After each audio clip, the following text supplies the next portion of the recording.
Well, it's another beautiful morning in northern Maine, late February, and it's kind of chilly. It's also kind of loud for Sunday morning.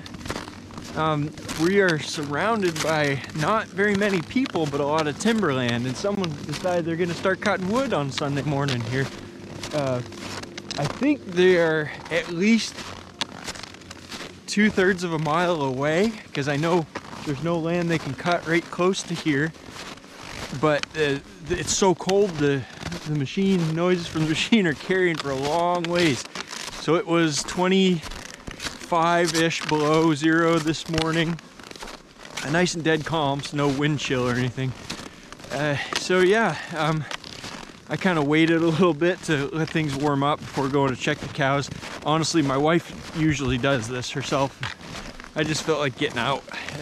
It's driving me crazy not being outside for a while, for a few days. So a few things for people who are watching this channel that have watched my previous channels. You notice I changed the channel name, and I moved a bunch of different videos. So this was Backyard Forestry YouTube channel, and I've changed that name to Forest and Farm because I was operating two different channels, one on cutting timber and wood and selling wood and doing all that stuff, woodland management, and then I had a channel on the beef cattle operation, and I thought it was kind of silly to try and keep running those at the same time, going back and forth. They're close enough that I figure we're just gonna combine this into one channel and put everything here, and if guys don't like it, you can just unsubscribe. So I think I'm hoping people will be more interested in like the variety of different things that we got going on. Lately it's been cows. So for people who are wondering, I did all those timber harvesting videos, cutting wood with my little processor and yarding it with the tractor and all that in the grapple. That was pretty good. I stopped doing that because basically a few things happened. First, I was getting further and further away from the landing, so it was taking more time to get the wood in, and my equipment is less efficient. I'm not moving enough wood at once with that tractor and grapple to make it worth going too far from a landing.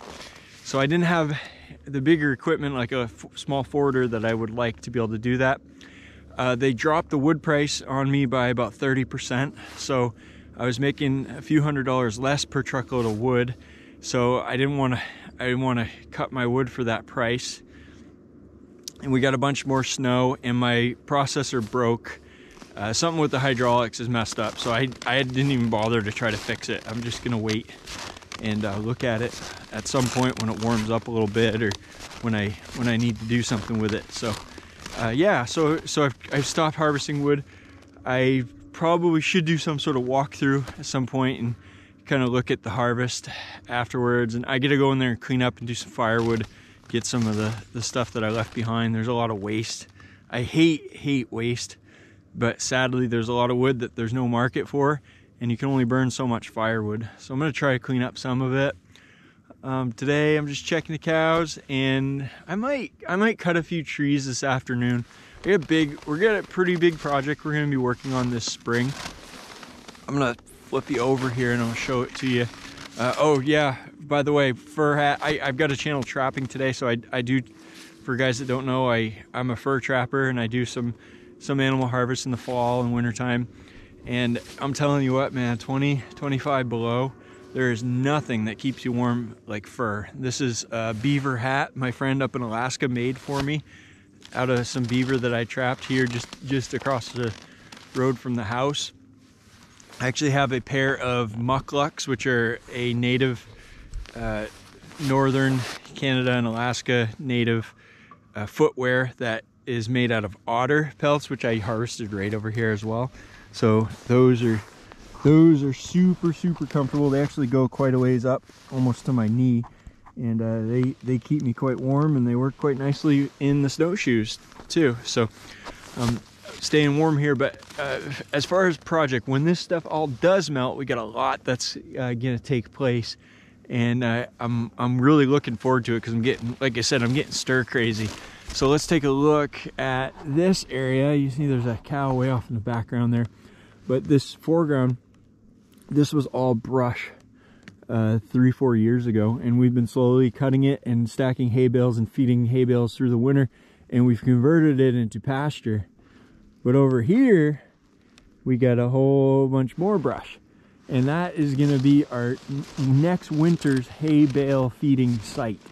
So that's where we're going to have our cows spend. I don't know how long they're going to be in here, because it depends on how much area I can clear and how much hay I can stack.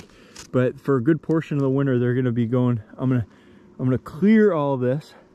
I'm gonna cut it down. I got some newer equipment that I'm going to show you guys. I got a tree shear for my skid steer, a shear attachment.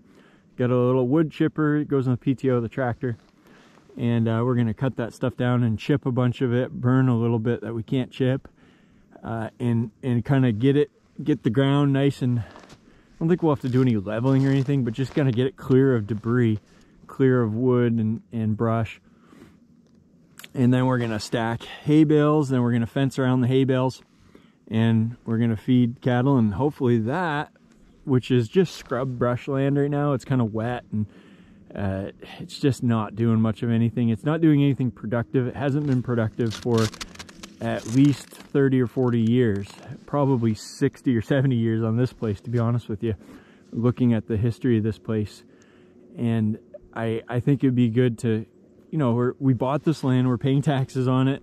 It's something that's really not producing much. It might be a little bit of wildlife habitat, but honestly, we got thousands of acres of ruffed grouse habitat around here, and we don't have as much productive grassland. So I'm gonna try to get that back into productive grass. But yeah, I may go out this afternoon, come back out here with the chainsaw and cut. I got 2 big spruce trees there. I think I'm gonna take those down, because we're gonna be right in the middle of our stack. Maybe a couple, I don't know if I'll take down or leave those. I think those are ash. I think those are ash trees right on the edge of the opening. But I'm gonna start taking them down just because I can do that now, and I can't really do most of the rest of it, because when we cut that brush, we don't want those butts to be, we don't want them sticking 2 feet up out of the ground when the snow melts. But the trees those tree stumps, we can shorten them up when we're the end of the winter. And the big trees, you know, there's a lot of limbs on those, and it probably is something I could cut them and limb them right now and kind of get ahead of things a little bit. But anyway, the trees, the logs are pretty good on them. I'd do good to sell them if I had a truckload of them, but I don't. So I think I'm going to save the logs and try to run them through my sawmill at some point this summer. So yeah, we'll go check the cows, and I'll just kind of run my mouth a little bit more, I guess, while we're walking over to them. If you guys, so like I said, my plan for this channel is going to be doing a lot of different things, just showing all the things that we do on the farm. I don't want to have to say, well, I'm doing something related to forestry, so I'll flip it onto this channel, or I'm doing something related to the cows, I'll put it on this. I'm just gonna film a bunch of stuff, and we'll see whatever we can find time to make film, and things that I think you guys might find interesting. That'd be great. And if you want to fire off questions, comments, whatever, that'll kind of help me decide what people really would like to see more of or less of, or whatever. Yeah, so we're in a transition phase here, I guess. This time of year, I always gotta step over this electric fence without getting shocked. These snowshoes are aluminum, so there we go. This time of year, I always get kind of stir crazy, and I get anxious and trying to find new projects to do stuff because I want to move ahead. And I've been on this farm for 10 years. We bought the land 10 years ago. We got cattle about 10 years ago. Actually, we bought the land 11 years ago. And we've learned a lot, and I feel like we've been through that phase of figuring things out, and now we need to get to the phase of, okay, what are we gonna do for the next 20 or 30 years? And am I gonna accomplish what I would like to accomplish? And if so, am I working at the right rate of speed in order to get that done? And maybe it's a bit of a midlife crisis type of thing, but I feel like I need to speed up, and there's a lot of things I want to do, and I think I'm in a position to do them now. So I'm going to take a little more risk and to try to expand this whole outfit. So we'll see what we can do this summer and into the next, but I feel like a lot of this, hopefully what you'll follow from me with this channel for the next couple of years or more, is gonna be like a lot of new stuff for me, a lot of exciting growth and expansion of this farm, this whole operation. That's kind of loud. All that wood cutting. It's a great morning to cut wood because the ground's finally frozen hard, and doesn't matter where you go just about anywhere right now. And the trees limb really nice in this cold weather because they're all frozen hard and they just break right off the trees. Yeah, let's check out the cows, see what they got going on today. I don't like to mess with them too early in the morning when it's really cold, because they're kind of just huddled up over by the hay bales where they're bedded down, and I don't want to walk by them and get them up and get them cold, you know. They're kind of comfortable, but this time of day, it's, I don't know, 8 o'clock or so, they're up and about, they're moving around, and they're starting to feed, starting to eat, some of them. There's an interesting history on this little piece of ground. This is about 1.5 acres or so, where we have all these hay bales stacked. Maybe I'll take you through that a little bit. So we're in this, where I'm walking through right now, is a bit of a low spot. It's pretty swampy in the summertime. But up here we get into some nice dry ground. This was old potato field way back in the day. It was potato farm for probably close to 100 years, maybe 80 years or so, from the early 1900s, as far as I know, maybe a little earlier than that, all the way to sometime in like the 90s, I believe. And then it got abandoned, and then they just bush hogged it once in a while. But this high ground, this little portion of field, it's really interesting to see, because what happens is they take this ground, and when it gets farmed, a lot of nutrients come out of the ground, okay? And it takes a little bit more acidic ground to grow potatoes, and potatoes are really hard on the land because they take a lot of nutrients out of the soil. You got to kind of rotate crops and everything. But for a lot of this, they farmed it and got as much as they could out of the soil. Then they couldn't grow good potatoes anymore, and then they stopped and they just abandoned it. So this ground was growing, and I love to show you in the summertime. I'll find some of it in the summertime, but it was growing strawberries and moss, a little bit of goldenrod, which is a weed that the cows won't even touch, and a few woody brushy species like meadow sweet, stuff like that. So this was producing nothing for cows. And so I decided I wanted to do something to make it productive. So the very first thing that I did is I plowed this up, which was pretty stupid, I think, at the time. And I thought, I'm gonna plow this and I'm gonna do an experiment, and I'm gonna plant corn, and I'm gonna graze the corn. I tried corn, I tried sorghum, Sudan grass. It ended up being like a complete failure, and the reason for that is I put the time into plowing it up, made kind of a mess actually, and disked it and got it down, and I seeded it, but I never actually put nutrients back into the soil. I never put nitrogen fertilizer, I never put phosphorus, which it really needed, never limed it or anything. So it grew a little bit of sorghum, it grew a little bit of corn, but it was never really producing anything. So I just grazed it for the next several years, and I always hated it because I had all those little furrows from where I'd plowed it. I didn't know what I was doing. This was 8 years ago probably. And this, finally I get to the point I decided, okay, I'm gonna start over in this, but I'm gonna start over with a more productive ground, and then I'm gonna try to establish something. And I don't even know if I'm gonna do whether I'm gonna do like a grazing corn or something like that, that would be really high yields, so they could graze through the snow. That would be cool to do. But I may just start by establishing a native pasture here, like a perennial pasture with a bunch of different grass and 4 species. We'll see how that works out. But I am gonna need to plow it up because I like to no-till it, but the ground is so uneven, and I'll walk you through it when all the snow melts one of these days. So for now, I'm just gonna I'm gonna graze through here for this winter, and I'll probably take part of next winter because they're not gonna get through all these bales this year. And then I'm gonna let this stuff break down into the soil. A lot of people ask about, well, how do you get this, you know, how do you get that stuff off, that junk off the ground, because you're not gonna be able to grow anything.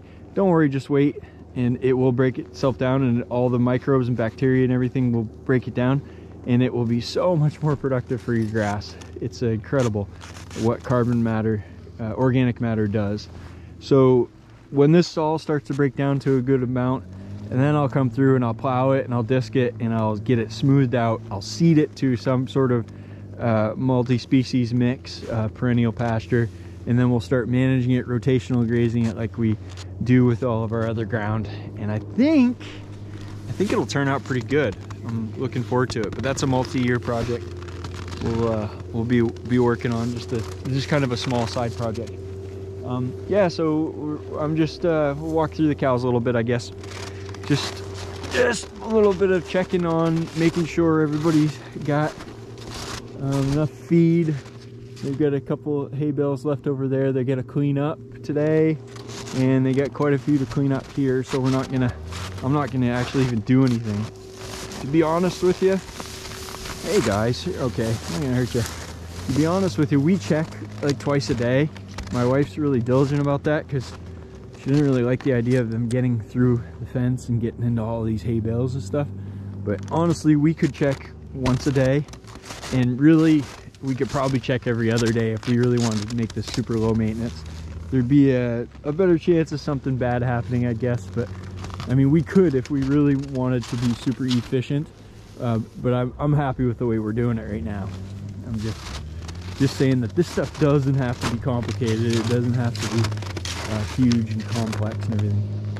Yeah, it looks like they got plenty to eat. They stay plenty warm. They have lots of nice bedding overnight, cold weather. These beef cows, they get a good hair coat. They usually have some pretty good fat on their backs. They're getting a little down now, but they are tough. They do a good job in the wintertime. Usually fine. Yeah, so that is for my logging videos and stuff. I did a bunch in there the last 3 years. 3 years ago I was over there, and pretty much done timber harvest in this area. I'm still grazing in some of this section. Actually, I think I'm gonna fence in either this summer or next, and I'm gonna add that. It's gonna be, I don't know, maybe some agroforestry thing where I've got cattle grazing in underneath the trees while I'm growing trees. We'll see what we decide. All right, there's the bull. Looks like everybody's good, man. I'm just gonna head back home and get back to work on some other project. All is well. My wife might take the axe out here and chop some of those bales open this afternoon, give the cattle a little bit more access to them. Yeah, pretty good. All right, guys, well, thank you for tuning in, and hope that you enjoy this. Please let me know in the comments if you got feedback, questions, what you'd like to see more of, or based on what you've learned or heard me jabber on about, what do you want to know more about? More importantly, like, I'm sure people have questions that I haven't thought about answering, so we'll try to do that. Anyway, we'll catch you next time.